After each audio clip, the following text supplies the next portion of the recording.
Welcome to the next installment of Burger Bites with Todd.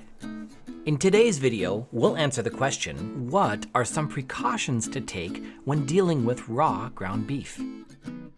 Study after study has shown that grass-fed beef has much less E. coli 0157, that's the bad kind of E. coli bacteria, than grain-fed cattle, but not none.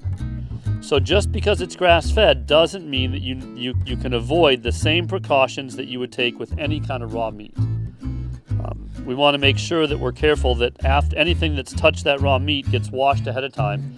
And as you can see, I'm keeping one hand to touch the meat and one hand that doesn't touch the meat.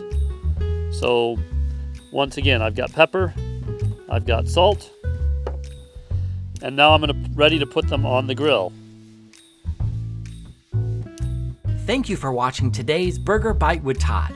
If you have additional questions, feel free to reach out to us through our website at bluenestbeef.com, on our Facebook page, or by simply leaving a comment below. Please be sure to like this video and subscribe to hear more Burger Bites with Todd.